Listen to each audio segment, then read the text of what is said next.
Hello friends, welcome back to the new tutorial of the Node.js MongoDB Express। तो आज की video में आपको बताने वाला हूँ किस तरीके से हमने एग्रीगेशन, प्रोजेक्शन और लुकअप को यूज़ करना है। मैं इसको ज़्यादा डिटेल में नहीं लेके जाऊंगा क्योंकि फिर डिटेलिंग में ज़्यादा हो जाता तो फिर समझ में नहीं आता। मैं एग्जाम्पल के थ्रू ही आपको सारा क्लियर कर दूंगा, तो आपको क्लियर हो जाएगा कि एग्रीगेशन, प्रोजेक्शन और लुकअप होता क्या है। ठीक है, तो एग्रीगेशन में क्या होता है कि कॉम्प्लेक्स डेटा मैनिपुलेशन। आप बहुत ही कॉम्प्लेक्स डेटा को मैनिपुलेट करते हो, चेंज करते हो अपने अकॉर्डिंग, अपने नीड्स के according, right, through a series of stages. उसमें कुछ स्टेजेस होते हैं। ठीक है, प्रोजेक्शन में क्या होता है कि आप कौन सी फील्ड को इंक्लूड करना है, एक्सक्लूड करना है क्वेरी रिजल्ट के अंदर। कई बार क्या होता है कि हम सारी फील्ड भेज देते हैं, नहीं, बट भेज देते हो ना, तो बट आपको चाहिए कि मेरे को सिर्फ कुछ स्पेसिफाइड फील्ड्स ही रिटर्न करनी है, तो उस केस में मैं प्रोजेक्शन यूज करूंगा। ठीक है, अगर मुझे 2 या 3 टेबल से डेटा फेच करना है तो उस केस में मैं लुकअप यूज करूंगा। जिस तरीके से ज्वाइन सिक्वल में काम करता है उस तरीके से लुकअप काम करता है मोंगोडीबी के अंदर। ठीक है, by combining this features MongoDB provides flexible and powerful way to handle data queries और ट्रांसफॉर्मेशंस। ठीक है, मैंने इसका थोड़ा डिटेल वर्जन भी लिखा हुआ है। ठीक है, तो थोड़ा सा एक्सप्लेन कर देता हूँ मैं। ठीक है, जैसे एग्रीगेशन है, एग्रीगेशन के अंदर आपके पास मैच आता है जिसमें आप डॉक्यूमेंट को मैच करवाते हो स्पेसिफाइड कंडीशन से, जिस तरीके से वेयर क्लॉज होता है सीक्वल के अंदर। ग्रुप के अंदर क्या करते हैं, ग्रुप करते हो इनपुट डॉक्यूमेंट्स को बाय स्पेसिफाइड आइडेंटिफायर, जिस तरीके से ग्रुप बाय यूज होता है सीक्वल के अंदर। प्रोजेक्ट आप यूज करोगे इसके अंदर, लाइक सपोज आपको कोई फील्ड ऐड करनी है, कोई रिमूव करनी है, कोई मॉडिफाई करनी है, रीशेप करना है कोई भी डॉक्यूमेंट को, उस केस में प्रोजेक्ट यूज करोगे। सॉर्ट के लिए आप सॉर्टिंग, मतलब कि जिस तरीके से ऑर्डर बाय होता है सीक्वल के अंदर, लुकअप मैंने बता दिया जॉइंस के अंदर। तो ये सारी की सारी स्टेजेस है एग्रीगेशन के अंदर, राइट। तो ये आपको पता होना चाहिए। और एक है अनवाइंड, मतलब कि अगर सपोज मान लो कि अनवाइंड डीकंस्ट्रक्ट होता है एक एरे फील्ड को, तो सपोज मान लो कि मेरे को ना वो सारी फील्ड्स लेकर आनी है जिनकी नल वैल्यू नहीं है। जो नल है मुझे वो नहीं चाहिए, बाकी सारी रिटर्न कर दो। तो उस सिनेरियो में मैं अनवाइंड यूज करूंगा। ठीक है, तो किस तरीके से यूज करना है मैं आपको बताता हूँ। ठीक है, तो चलिए एग्जाम्पल के थ्रू ही समझ लेते हैं इसे। ठीक है, यूजर मॉडल मैंने ऑलरेडी बना चुका था लास्ट वीडियो के अंदर। तो ये है mongoose user model dot G S. ठीक है, नेम, ईमेल, एज, स्ट्रिंग और एड्रेस। ठीक है, ये मैंने बना लिया। उसके बाद बनाता हूँ ऑर्डर का मॉडल। ठीक है, order model dot G S. तो मैंने यहाँ पे बना लेता हूँ ऑर्डर मॉडल।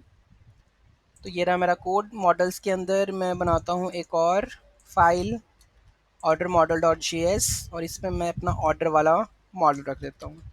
ठीक है, ये मेरा हो गया ऑर्डर मॉडल। ठीक है, जिसमें यूज़र आईडी है, प्रोडक्ट है, अमाउंट है और डेट है। ठीक है, ये हो गया हमारे पास। अब बारी आती है इंडेक्स डॉट जे एस की। तो चलो हम इसको पूरा का पूरा यूज़ कर लेते हैं। ठीक है, ये रहा हमारे पास पूरा कोड। ऑलरेडी कुछ डेटा ऑलरेडी इंसर्टेड था उसमें। ठीक है, फिर उसके बाद एग्रीगेशन विद प्रोजेक्शन हमने यहाँ पे स्टार्ट कर दिया। ठीक है, उसके बाद ये कनेक्शन एंड कर दिया। ठीक है, लेट्स क्लोज इट। और यहाँ पे थोड़ी सी एक्सप्लेनेशन है लुकअप क्या काम कर रहा है, यहाँ पे कैसे काम कर रहा है, वो मैं आपको डिटेल बताता हूँ। ठीक है, तो इंडेक्स डॉट जी एस पे जाते हैं। पहले लाइन ऑफ कोड को मैं उड़ा देता हूँ और नया कोड भर देता हूँ इसके अंदर। ठीक है, इसमें हम काउंट डॉक्यूमेंट्स की ज़रूरत नहीं, हम इंसर्ट कर लेते हैं डेटा और इसको हटा देते हैं। ठीक है,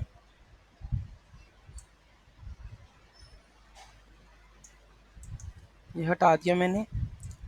और क्या, ये हो गया डन हमारे पास। तो हम इसको चेंज कर लेते हैं। यहाँ पे बस हमें ऐड करना है मॉडल्स। ठीक है, यहाँ पे भी यूज़ करना है मॉडल्स। ठीक है, ये हो गया हमारे पास। मॉडल्स को एक्सपोर्ट कर लिया। फिर मोंगोडीबी का वही डेटाबेस कनेक्शन है सारा का सारा। उसके बाद ये हम यूज़ नहीं कर रहे हो तो हम इसको रिमूव कर सकते हैं, सीधा हम डेटा इंसर्ट करेंगे। ठीक है, ये रहा हमारे पास डेटा। उसके बाद ऑर्डर्स में डेटा हम यूज़ करेंगे। ठीक है, ऑर्डर्स में हमने यूज़र आईडी जो भी आई है हमने इसको क्या कर दिया, अंडरस्कोर आईडी में अपडेट कर दिया है। ठीक है, तो मतलब कि हमने क्या किया है यहाँ पे, अगर आप चेक करोगे तो ये हमारे पास जैसे ही यूज़ इंसर्ट मैनी किया हमने। ठीक है, तो जैसे ये इंसर्ट हो जाएगा तो यहाँ पे हमारे पास क्या किया हमने, यूज़र्स में से। ठीक है, तो हमारे पास यूज़र्स हैं, यहाँ से मैंने फर्स्ट इंडेक्स से उसकी अंडरस्कोर आईडी लगाई है और मैंने उसकी यूज़र आईडी अपने ऑर्डर वाले टेबल में सेव की है। क्योंकि मैंने, अगर आप चेक करोगे तो ऑर्डर्स मॉडल के अंदर मैंने यहाँ पे लिया है यूज़र आईडी। तो मुझे चाहिए इसके अंदर ऑर्डर टेबल के अंदर कि कौन सी यूज़र आईडी के कॉरस्पॉन्डिंग हमारा ऑर्डर है। ठीक है, तो वहाँ पे आप देख सकते हो यहाँ पे मेंशन है। ठीक है। तो ये इस तरीके से मैंने डेटा को मैनिपुलेट किया यहाँ पे।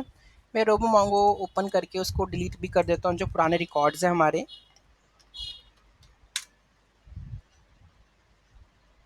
ठीक है, लेट्स कनेक्ट। और हमारा है मोंगूस प्रोजेक्ट, इसमें कलेक्शंस में यूजर्स बने हुए हैं, तो मैं इसको कर देता हूँ ड्रॉप, ड्रॉप कलेक्शन। ठीक है, अब नया डाटा यहाँ पे इंसर्ट हो जाएगा। ठीक है, हम करेंगे नोड इंडेक्स डॉट जेएस, और ये हो गया सैम्पल यूजर्स ऑर्डर सब इंसर्ट हो गया। अब चेक करते हैं स्टेप बाय स्टेप। ठीक है, ऑर्डर्स आ गए हमारे पास, ये ऑर्डर्स आ गया लैपटॉप, फ़ोन, और इसमें अंडरस्कोर आईडी, यूज़र आईडी जो है हमारे पास 6, यहाँ पे भी यूज़र आईडी आई 5, और यहाँ पे 2 5, और यहाँ पे हमने लास्ट इंडेक्स पे कौन सा लिया, हमने वन इंडेक्स का लिया डेटा। ठीक है, तो ये हमारे पास आ गया इंसर्शन डेटा। ठीक है, अब उसके बाद हमने एग्रीगेट कैसे किया। ठीक है, दो टेबल्स थे हमारे पास, राइट। तो सबसे पहले क्या किया हमने, लुकअप, लुकअप मतलब ज्वाइंस। हमने क्या किया, यूजर डॉट एग्रीगेट। तो हमने पहले क्या चेक किया, ये मेथड है परफॉर्म एग्रीगेशन विद प्रोजेक्शन। ठीक है, अगर आपको एग्रीगेशन विद प्रोजेक्शन यूज करना तो इस तरीके से आप यूज करोगे। ठीक है, तो एग्रीगेट मैंने लगाया यहाँ पे। पहले सबसे पहले मैंने स्टेजेस बताई थी, स्टेजेस के अंदर मेरा पहला लुकअप भी था। ठीक है, तो मैंने यहाँ पे लुकअप यूज किया कि किस में से, ऑर्डर्स टेबल में से। ठीक है, यूजर के लिए मैंने एग्रीगेट लगाया, बट मैं ज्वाइन किस में लगा रहा हूँ, ऑर्डर्स में, क्योंकि मेरे को यूजर का टेबल ऑलरेडी मेरे पास है। ऑर्डर्स टेबल में लोकल फील्ड कौन सी है, उसकी अंडरस्कोर आईडी, और जो मेरी फॉरेन फील्ड है वो क्या है, यूजर आईडी, क्योंकि मैंने यूजर आईडी वहाँ पे फॉरेन फील्ड बुलाई थी जब मैंने इंसर्ट किया है। और एज क्या क्या एलियास ऑर्डर्स से मैं गेट करूँगा। ठीक है, अब मैंने यहाँ पे यूज़ किया प्रोजेक्ट। प्रोजेक्ट किस लिए यूज़ होता है कि मेरे को कौन सी फील्ड चाहिए, कौन सी फील्ड नहीं चाहिए। तो अंडरस्कोर आईडी मेरे को नहीं चाहिए, मार्केट जीरो। मेरे को नेम चाहिए, मेरे को ईमेल चाहिए, और मेरे को ऑर्डर्स का पूरा ऑब्जेक्ट चाहिए, उसमें प्रोडक्ट भी चाहिए, अमाउंट भी चाहिए, और डेट भी चाहिए। ये मैंने पूरा पूरा प्रोजेक्ट बना लिया। अब जब मैंने आपको बताया था कि प्रोजेक्ट क्या काम करता है। ठीक है, तो project stage specify the fields to include और एक्सक्लूड, कि कौन सी फील्ड रखनी है, कौन सी फील्ड नहीं रखनी है। In this case it includes the name, email और specific field, product, amount, date, orders array में से मैंने निकाल दिया। तो अंडरस्कोर आईडी हमने एक्सक्लूड कर दी थी। लुकअप स्टेज में हमने क्या किया, लेफ्ट आउटर ज्वाइन लगाया ऑर्डर के कलेक्शन में। ठीक है, लोकल फील्ड जो है underscore ID of the user. ठीक है, अगर आप देखोगे जो अंडरस्कोर आईडी है यहाँ पे, वो किस टेबल की है, अगर local field underscore ID of the user, वो यूजर की है अंडरस्कोर आईडी, और match with the foreign field. तो ये अंडरस्कोर आईडी जो हमारे ऑर्डर्स टेबल में है वो किससे मैच कर रही है, यूजर आईडी से। ठीक है, तो local field underscore ID of the user is matched with the foreign field of the user ID of the order and the matching documents.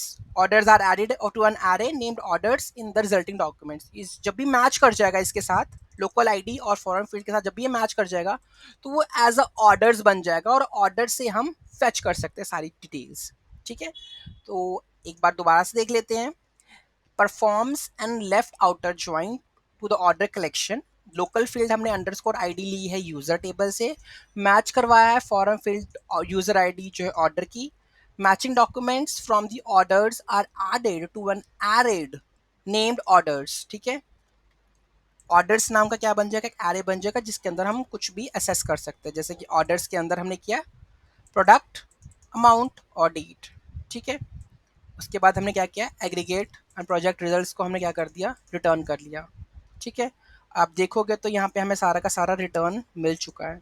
ठीक है, तो मैंने पहले पास नेम है, ईमेल है, फिर ऑर्डर्स, ऑर्डर्स के अंदर मेरा प्रोडक्ट आ गया, लैपटॉप है, अमाउंट, तो इस यूज़र आईडी के कॉरस्पॉन्डिंग मेरा डेटा आ गया, दोनों के दोनों। क्योंकि आप अगर आप चेक करो तो B5 दो हैं, लैपटॉप और फ़ोन एक साथ आएंगे, तो लैपटॉप फोर और इस यूज़र आईडी के कॉरस्पॉन्डिंग डेटा आ गया मेरे पास। फिर जो दूसरा डेटा आया वो भी क्या आया, नेम, ईमेल आ गया, और उसका एक ही रिकॉर्ड था, तो एक ही आईडी के साथ उसका रिकॉर्ड आ गया। ठीक है, तो इस तरीके से जब एग्रीगेशन और प्रोजेक्शन आप यूज़ करते हो इकट्ठे, तो इस तरीके से रिजल्ट आपको मिलेंगे। अगर इस तरीके, क्योंकि फ्रंट एंड को इस तरीके का रिजल्ट ही चाहिए होता है, आप ये नहीं कर सकते कि आपने अलग ऑब्जेक्ट बना दिया या लूप लगा दी कुछ ऐसा। तो इस तरीके से आप एग्रीगेशन का और प्रोजेक्शन का यूज़ करोगे अपने प्रोजेक्ट के अंदर। इसमें कोई डाउट है, कोई क्वेरी है, do let me know in the comment section. Thank you so much for watching this video. Have a great day.